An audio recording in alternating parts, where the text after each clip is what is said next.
The reason why I asked the team to show it to all of you as soon as possible is because this is the first time ever that we've been invited by the Oreo brand actually to create their cookie. So, yeah, man, that's awesome. That's every time that we go and say no, we can't do that because we are not allowed to do that when they present ideas in the Braves of Oreo. Like this is finally the time where we are allowed to create a whole new cookie for Oreo in actually it's gonna be for 2026, but they need everything to be going into research by January, if I'm not mistaken. So uh let's now jump into it. I think we have Jackie. Is Jackie joined? Jeremy? Yeah, she's Yeah. here. All righty. Okay, so this just so everyone knows, this drop we're gonna be reviewing on the second week of January when we're back. So this is basically on the 13th of January, but it's good for you to have it just in case something pops up. Just write it down and make sure that you put it together once you're back from your well-deserved holiday break. All right. So let's get rolling. Wonderful. Yeah, we'll run through a bunch of slides and then one to leave plenty of time for questions. Feel free to obviously pop them in the chat as we're going as well. But we have some exciting, well, Manuel stole my thunder because I was going to lead with some exciting news of, being with this task of developing that next great Oreo cookie kind of flavor experience. This is going to be for April 2026, which does feel far from now.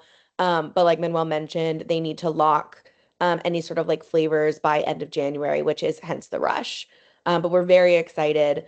And we know that, like, as I'm sure everyone's aware, like Oreo's no stranger to partnership driven LTOs. They literally just launched like 3 or 4 this year. There's already 2 on stack for next year.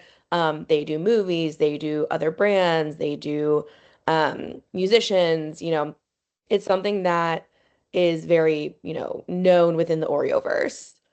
But while we get a ton of buzz and like always sells out, like it's you can't keep them on the shelves, it doesn't help us retain anybody. So nobody's coming back and like building that loyalty with Oreo because of these partnership driven LTOs. However, if Jackie, we do your like, slides aren't changing, Jackie. ah, damn it. Sorry. I was really rolling through it too. Disappointing. Okay. I knew where you're going, but I've seen the slides. Yeah, you're like, this is great. Okay. Testing. Is it moving now? Yeah, there you go. Okay. Well, this is what I was saying. This is fine. Um, but when we do Oreo cookies, we sell out and we retain those shoppers. So like anything that is living within the Oreo equity, doesn't bring in an external partner, really just like lives into its own joy of Oreo, we get kind of that double whammy, which is kind of what we're looking for here.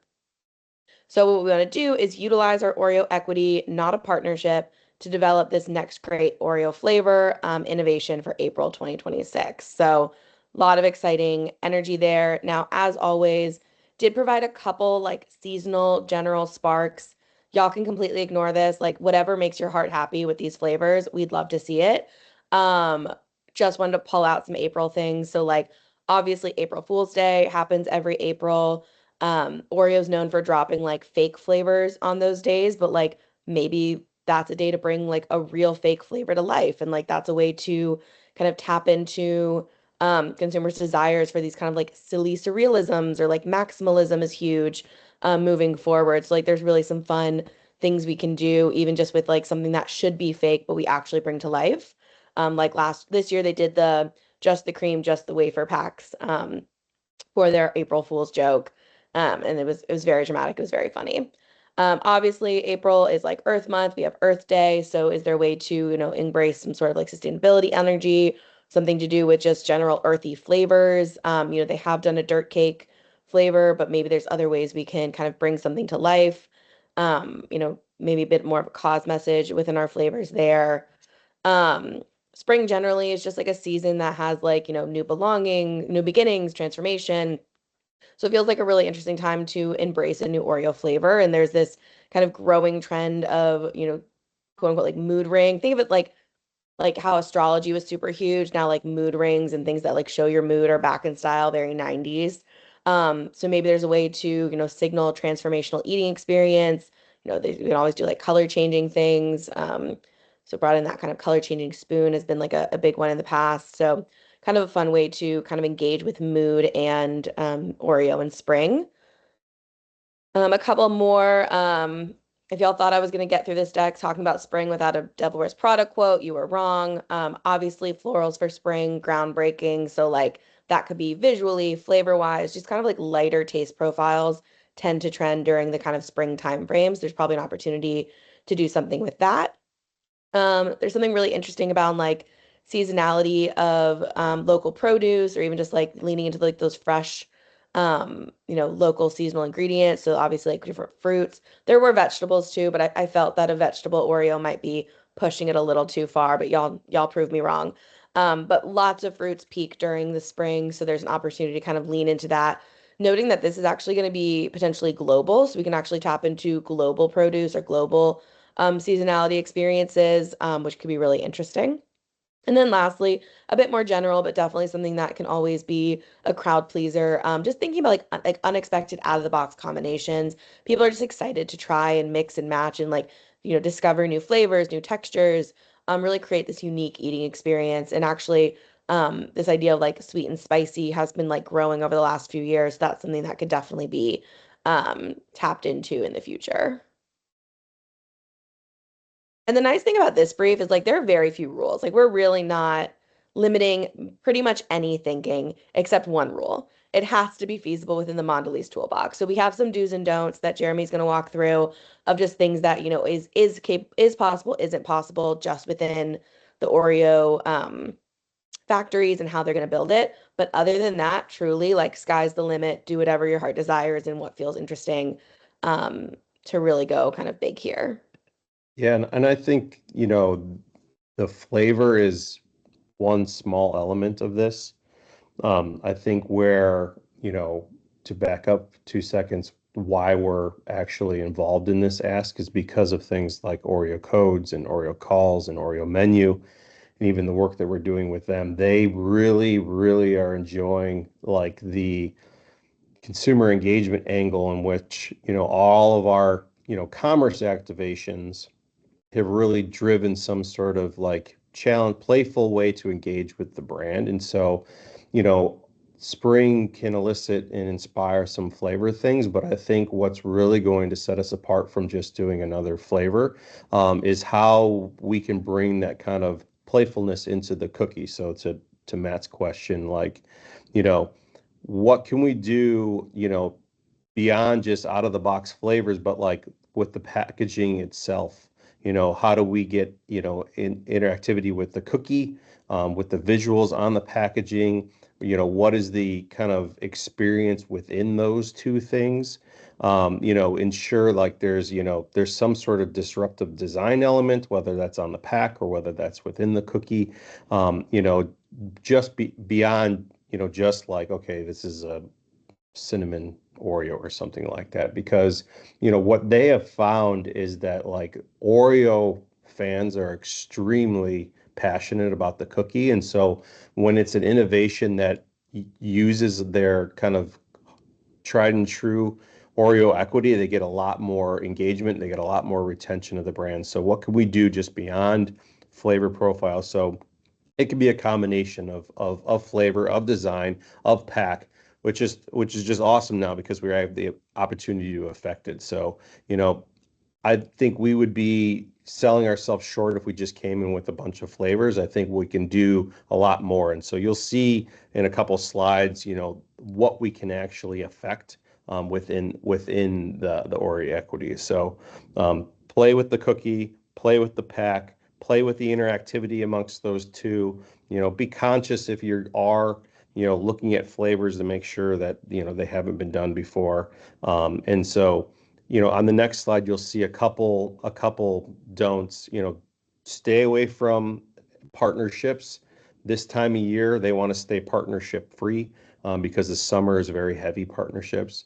Don't impact the physical shape or manufacturing of the product and tray. We can affect how it's wrapped, how it looks, what's on it, but we can't ignore those kind of feasibility requirements. And then, you know, the next slides are probably the most helpful for you guys to kind of figure out what we can do within the kind of the Oreo toolbox. And so you'll see on the next slide that, like, you know, there's a variety of cream weights. So single, double, triple, quadruple. We can play with any volume of cream. You know, we can mix and match flavors and colors up to 3 layers deep. We can also play with the way that the cream is placed on the actual cookie itself.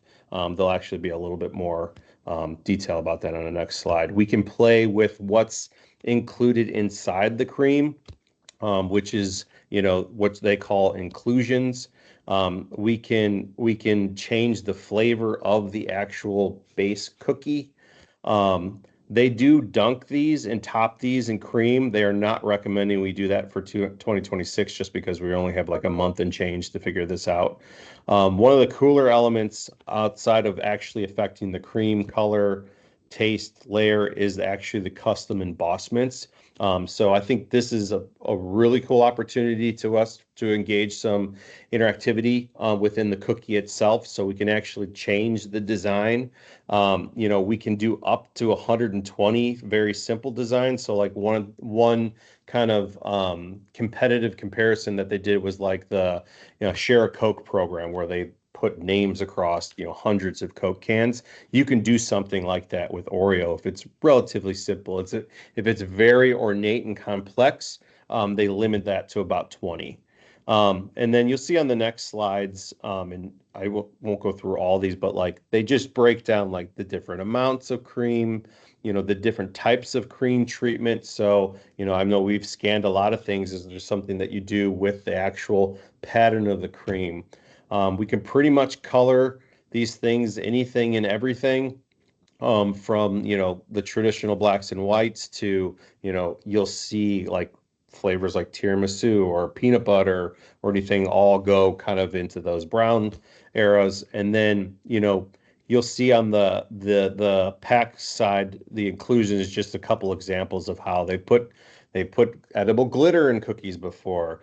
They put salt for texture. They've ground up actual Oreos inside the cream so that it was an Oreo filled with Oreos. So there's a lot of things that we can do to actually include inside this. And then you'll see on the next slide, you know, the base cake allows us to actually play with a lot of different designs. So you can do different colors of the cookie. They've done kind of heads and tails where one side was red, one side was black. They just did that this year on a Coke and Oreo partnership. You can obviously, like I said earlier, play with the embossments, which is the actual design on it. They are asking us 2 things: not to change, not to deviate from the circle, because that just creates a lot of logistical things that they don't have time for. And then not to cut a window into the cookie like you see the star one in the bottom corner. Again, just for timing perspective, but we're free to kind of change the overarching design of the cookie. We're able to add things to the cookies, like little bites of flavor, et cetera. So the, you know, the palette is actually pretty big. And so I think, you know, for me, my first layer of excitement is affecting the design of the packaging, but also affecting the design of the cookie, because those are prime opportunities to really dial up kind of consumer engagement, and do something really cool, that we traditionally can't do, where the packaging can now become the kind of the catalyst of whatever we want our audience to kind of do and experience can come from the exact cookie. So there's a lot of opportunities to have fun with that. The rest of this deck is honestly just R&D planograms of how they stack the cookies. The one thing to know: play with the cookie, play with the pack.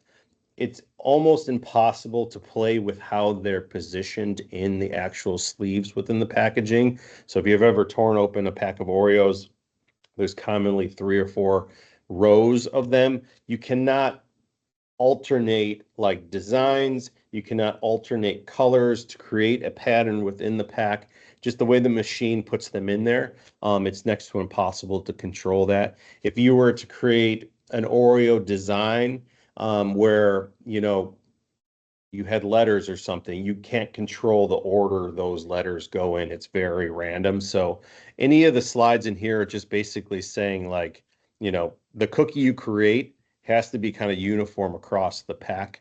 If you do different designs, whether it's 20 complex designs or 120, you know, more simple designs, they can guarantee a great variety in the pack, but they can't guarantee a certain amount. So if you wanted to create some sort of activation where you had to find certain designs, odds are you would have to buy multiple packs to find all those, which is fine. That could be gamifying it, but you can't guarantee that one of each 20 designs is in the pack. So I think the big thing is just play with the cookie, play with the pack, play with the flavor, but don't assume you can control how it goes into it. Except, you know, this example is just basically saying like if you have different patterns on different sides, you can't guarantee, you know, a certain pattern lines up with another. So think about it as like one side of the cookie is controllable, the other side is kind of up for grabs. But Jackie, I don't think you have to go any further. But like I think we can share all this, but I think at its core, like Manuel said, like in early February, R&D has to be testing flavors. They have to be creating dyes to be able to test, you know, the kind of the shipping integrity, the legibility of patterns. And so really for us in this ask when we come back from the break is to really bring in just cool ideas that are around the design of the pack, the design of the cookie, the flavor, the look of it, and how it can come to life in 2026 to get them excited so that R&D can go, I can do this, I can't do this, we can kind of do this if we do this, just so that like the brand can pick a lane and then they can go and test it throughout the spring. And then I think, you know, we'll have a lot more time to kind of refine, you know, what the activation is, but I do want to bring them ideas with our suggestive patterns, our suggestive packs, and our suggestive designs because this is honestly the only time they have given this opportunity to us. So we want to make sure that we bring in the brave thinking that we have done historically, but this is just an awesome opportunity to affect it both nationally in the U.S. and potentially globally with across all the regions. So it's a really cool. Again, you know, I'm sure you guys will have questions today. I'm also happy to answer questions, you know, in early January when you guys kind of knock the cobwebs out and get back started. Go ahead, Sibas. Yeah, so I saw that the examples that you guys showed at the very beginning were I mean, this is seasonal because it's going live on during spring, but could we Doesn't also have just to do be. something that's all right? Cool, cool, cool. Yeah.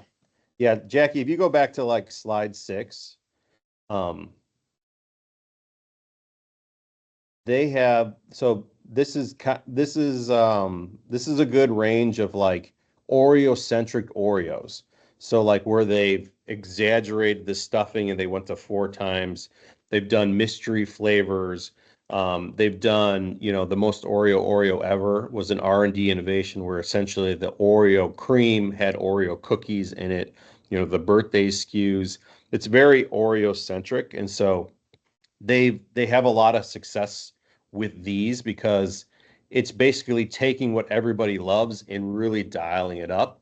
That's why personally, like flavor to me on the things that I can affect is lower because I like the classic black and white. I like the fact of playing with, you know, what do you do with the pattern? What do you do with the pattern? Does it shift when you gets dunked in milk? Is there something with the engagement of dunking? Like there's a lot of things just in the experience of consuming Oreos that I think we can play with. You know, is there something cool where the packaging, you know, there's something we scan on the packaging, then you need the cookies to actually kind of fulfill that experience. It's kind of everything that we would like to have done on the past ideas, you know, and play with it. Like Awesome, thanks. Just to address one of the comments in the chat, I think in terms of like functional ingredients or moving into like THC CBD space, as much as I think that would be amazing, I don't think it would match like brand Yeah. brand comfort, and just based on the inclusions that were allowed. Now, I don't know, Jeremy and Christina can probably correct us if we're wrong here, of like if we can introduce a new inclusion, like what that would look like. But maybe I feel like for this one, we should just stick with the inclusions that are listed in the toolbox. Yeah, I mean they add glitter, they add, toasted coconut, they add a lot of, things that are just traditional flavors. I've actually talked to Steve about THC because weird story. I have a friend that sells like knockoff Sour Patch Kids edibles. And I'm like, and I was just curious, like if the Mondelez as a brand was ever into these like actually branded things. And it's kind of been a subject that they don't want to touch quite yet. A friend, yeah, sorry. I didn't name him Matt. But yeah, it is a territory that they are a little squeamish about. Yeah, or even Hey, like with like wine and things, like they really only do wine with Oreo thins. So like they kind of steer clear of like the more adult eating experience for that. hey, you mentioned earlier that it doesn't necessarily like, are we trying to get spring seasonal or, can we bring stuff? Because we had an idea a while back, like the Oreos you dip in milk and the milk turns red for Halloween, Goreos, like is And stuff like that on the table or yes, and okay. and so like the just if you think about seasonal relevance, it's going to be live in April because that was my question too. And Matt, I've actually verbally presented Goreo and a Star Wars blue milk idea Yeah. to the brand, which they thought was hilarious, but they want us to focus on this time frame. Okay. Cool. But yeah, I think those type of experiences I think are free to explore because personally I think that's cool. Like what are you doing with the Oreo that kind of, affects the dunking, the eating experience versus like getting a matcha Oreo or something like that? Living in Texas, I like Manuel's Allegra Oreo. That that could be a way to go, especially for spring. All right, thanks.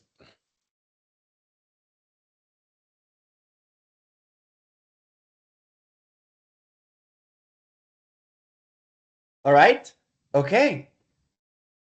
Excellent. All righty. Okay, so look, let's keep this chat also. If you have any questions that pops out, anything, just make sure that you drop it here and we'll be always paying attention. And Jeremy and Christina and Jackie will be connecting with Yeah. the client regularly as well to ask any questions.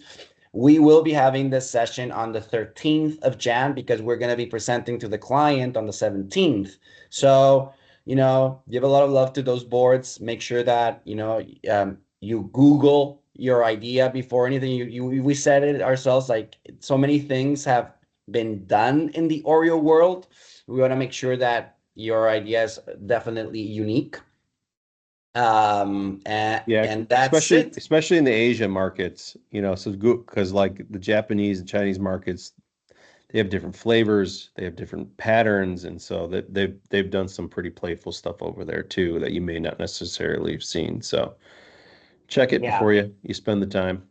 And I think, again, just to reinforce what Jackie was saying in the brief as well, it's like whatever we bring forward shouldn't be just because, it's a new flavor that we've never done, so let's do it, right? It's like if we, the whole story around this is super important too.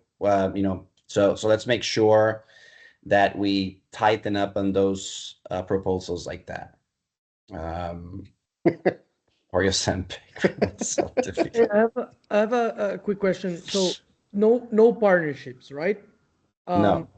But can we bring, I don't know, like some like artists or influencers or anything that we could collab to create this new thing?